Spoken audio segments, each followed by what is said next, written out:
വൈകുന്നേരത്തെ ചായ എനിക്ക് നിർബന്ധമാണ് കേട്ടോ.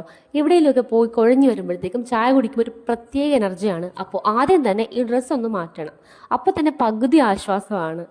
അപ്പോൾ പറഞ്ഞു വരുന്നത് വേറൊന്നുമല്ല, ഞാൻ രാവിലെയും വൈകിട്ടും ഒക്കെ ചായ കുടിക്കുന്ന ഒരാളാണ്. ഇപ്പോൾ കുറച്ച് നാളായിട്ട് രാവിലത്തെ ചായ മാറ്റിയിട്ട് വൈകുന്നേരങ്ങളിൽ മാത്രമായിട്ട് ചായ കുടിക്കാറുള്ളത്. കാരണം വൈകുന്നേരത്തെ ചായ കുടിക്കുമ്പോൾ നമ്മൾ കുഴഞ്ഞൊക്കെ വന്നിരിക്കുമ്പോൾ ഉണ്ടല്ലോ, ഒരു ഗ്ലാസ് ചായ കുടിച്ച് കഴിയുമ്പോഴത്തേക്കും ഭയങ്കര എനർജിയാണ്.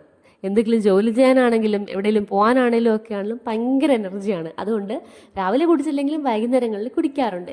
അപ്പോൾ ഇന്ന് നമുക്ക് ഇഞ്ചി ചായയാണ് കേട്ടോ. മിക്കപ്പോഴും ഇഞ്ചിയും ഏലക്കയും ഇട്ടാണ് വെക്കാറുള്ളത്. അതിൽ കൂടുതലായിട്ട് ഞാൻ ഇഞ്ചി ഇട്ടിട്ടാണ് തിളപ്പിക്കാറുള്ളത് കേട്ടോ. അപ്പോൾ നമ്മൾ മലയാളികൾ എന്ന രീതിയിൽ നമുക്ക് ചായ എന്ന് പറയുന്നത് ഒഴിച്ചുകൂടാൻ പറ്റാത്തതൊന്നാണല്ലോ. എല്ലാവർക്കും അങ്ങനെയാണെന്ന് അറിയത്തില്ല, എനിക്ക് അങ്ങനെയാണ് കേട്ടോ. എനിക്ക് ചായയോട് ഒരു പ്രത്യേക താല്പര്യമാണ്. ചായ, അതിൻ്റെ കൂടെ പഴംപൊരി, പരിപ്പുവട, ഉള്ളിവട, മുട്ട ബജ്ജി, പിന്നെ ബ്രെഡ് വറുത്തത്, ഉണ്ണിയപ്പം, അതെല്ലാം ഇഷ്ടമാണ്.